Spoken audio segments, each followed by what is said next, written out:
Andrew McCART, IFL TV, proudly sponsored by Everlast. I'm here with Eddie Hearn. Eddie, what a fight it was tonight, the main event, Devin Haney against Linares. You finally beat Linares as one of your fighters, but talk to me about that fight itself. Brilliant fight, brilliant performance from both men. But you know, for 8 rounds, 9 rounds, I think I probably gave Linares 1 round. Thought Devin was absolutely brilliant. And then he started sort of walking him down, getting excited, trying to get him out of there, trading up a little bit too much. Shipped a few shots earlier before the 10th. And of course the 10th got buzzed. Recovered well. 11th was a little bit, you know, just trying to recover. 12th got his feet back under him. Fans are quite brutal over here, aren't they? You know, like you get buzzed and you survive a minute and but you know, Linares is a sharp puncher. He's a good fighter. You know, he dropped Lomachenko, and he's dropped and knocked out a lot of people over the years. But I thought for Devin Haney, superb. And I know that age is irrelevant because he is where he is, but he's 22 years of age. I mean, show me another fighter of that age that fights like Devin Haney. And he's going to get better, he's going to get stronger, and he's ready for all those guys. All those guys, you know, those fights are there to be made. What do we learn from Devin Haney then? We know he's got a good shit now after that 10th round. We know he can do 12 rounds with a great world level opponent like Devin Haney. Is this the level he's at now, world level? Are we going? You mentioned the guys like Teofimo Lopez, Ryan Garcia. Is this what we're going to see next? Yeah, I mean, look, I think when you look at the resumes now, you know, Luke Campbell is a tremendous fighter. Had a very close fight with Jorge Linares, but Ryan Garcia, you know, if he's on the world elite level, then of course Devin Haney is as well, because he's got a notable win like that on his record now as well. So I think that Devin Haney has showed tonight that he's an elite world-class fighter. Can he beat Teofimo and Tank and Ryan Garcia? I believe so, but let's find out. You know, we want to see that. And Teofimo's been very vocal that that's the fight that he would like after Kambosos. So do we. So, you know, let's try and make it happen. Is Devin Haney still learning? I mean, you mentioned that he's still learning. He's still the craft of boxing, yeah. He's 22, but you know, he's learned on the road with his dad, Bill. You know, they went to Mexico for his first part of his career because he was so young. He was fighting at 16, you know, and he's still learning, but he's got an extremely intelligent boxing brain for a 22-year-old. You know, you can see that in the ring. And, you know, he never run out of ideas in there tonight. You know, he was always trying new things. And like I said, he was boxing off the stick and he was, you know, boxing stick, you know what I mean? Use the stick, man! Use the stick! And, yeah, sorry, that was a bit muggy, wasn't it? And then he started walking him down, which actually I think he shouldn't have done. But he wanted to switch it up. And, you know, he forced Linares back at times. He boxed him on the inside at times. He tied him up well. You know, very, very mature performance from someone so young.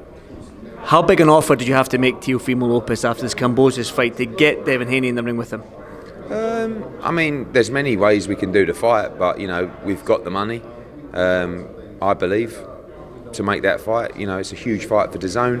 If it has to go on ESPN pay-per-view, it's not a problem as well. And you know, if that's the opportunity for Devin, we have to take that. And I don't see why that shouldn't happen. Go down the card then. I mean, Chantelle Cameron, what a performance from her. She wants Katie Taylor. She wants to unify. She wants to become undisputed.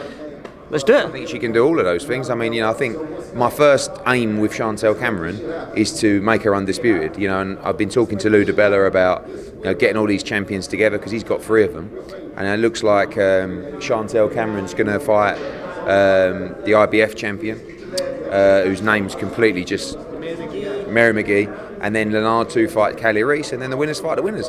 Chantelle Cameron will box twice this year, still, and will, I believe, be undisputed by the end of the year. As soon as that's in the bag, we'll keep raising her profile. That Katie Taylor fight is a big fight, great fight to make. There's also McCaskill out there if she wants to move up to 147. She can move down to lightweight. Yeah, she can box everywhere. So, but she's really exciting, isn't she? Thought it was a terrible stoppage, by the way.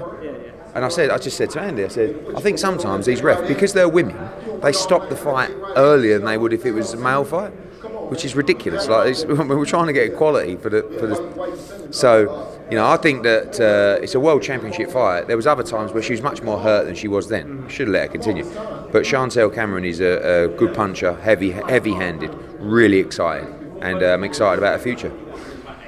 Martin Ward, I mean, he's been with you for so long now, and you gave him this opportunity to get this final eliminator. I mean, just a quick word on Martin. Gutted. I thought it was a good fight. I thought, you know, it was a very technical fight. 2 very classy operators.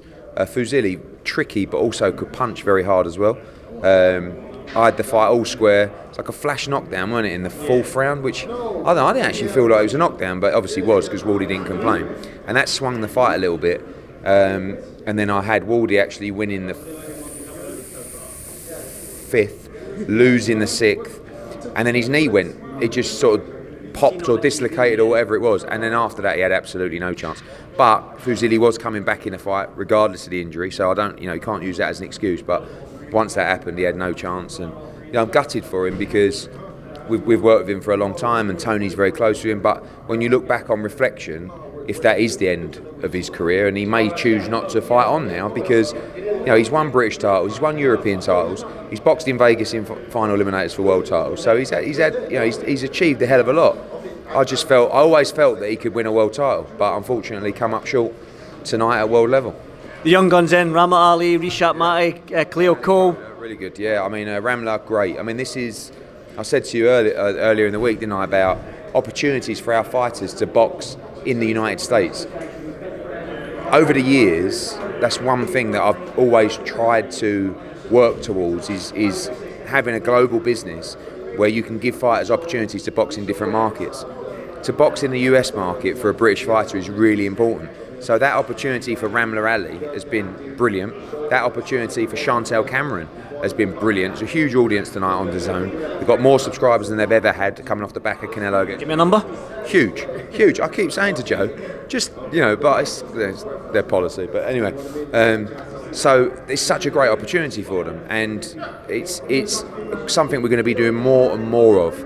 And great for Ramla, great for Chantelle Cameron. Obviously, great opportunity for Wardy, couldn't pull it off. And I thought Khalil Coe was really good. I mean, he looks like a top class talent. Excited about his future. And Rishabh was disappointed, but I liked the fight. I thought it was a good fight. And if you're entertaining, then that's part of the battle. But he's got to step up now to 8 and 10 rounders. And a great fight. Shout out to Jason Quigley and Shane Mosley. Brilliant fight. Really good fight. And it was a really great night of boxing. Thank you, mate. And really good, really good. Ending with a really classy main event, wasn't it? I mean, really high level main event. And well, good, mate. Week off. Well, I'm going home tomorrow, and I can't wait to just go home and see the missus and the kids and that. So I'm looking forward to it. I bet you just, you're absolutely chomping at the bit to leave Las Vegas and get home to the missus and kids, aren't you, mate? Listen, sometimes too much of a good thing's a bad thing. You're going to play her the interview. I'm going to clip this and send her it. You can't do it now because he's lying. So don't worry. I just want to talk about John Fury, man. That's probably the first time ever I used to have agreed on something. Yeah, I saw it. AJ posted it actually, and I watched it last night. I couldn't believe what I was watching because I thought, blimey, it's the first time I've ever agreed with John Fury. And actually, if you want an analysis of what happened, don't listen to Rabbit Mouth here. Watch the John Fury interview. Very good, very good. And actually, he's got it pretty much spot on.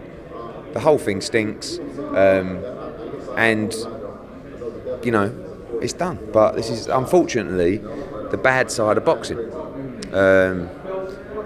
But what we're going to do, we're going to talk about it for like the next couple months. We've got to make AJ's fight, which we hopefully will do this week. And we move on, mate. We move on. But yeah, interesting seeing that interview. And a very good analysis, really, of what happened. Big John Fury does not mix his words, so... I don't always agree with him, but I thought it was a really good interview. I know Devin's about to do this press conference and stuff like that, but we do have Newcastle on the 12th of June. But any more dates can we look forward to? Any more announcements? Yep, so that will be our last UK show until July. July 12th, Ritz in Ponce. Really good fight, by the way. Final eliminator for the IBF for Josh Taylor. And then we've got a big announcement coming probably this week about a new TV deal in a new market, international market, not the UK. And we'll be holding our first show in that region at the end of June. So that will be us out there, and then July will be starting fight camp. Yeah, if Coogan will send you, you know what I mean? And then we've got a show in the US in probably July or early August, fight camp, then moving into probably Headingley for the Warrington Lara rematch, and Katie Taylor on that card as well. And just looking forward to building a great schedule and fans back in the UK as well. Yeah, I'm looking forward to that myself, getting the fans back in the UK. Ed, it's always a pleasure speaking to you. Oh, that's a hang. Don't. I'll just put it.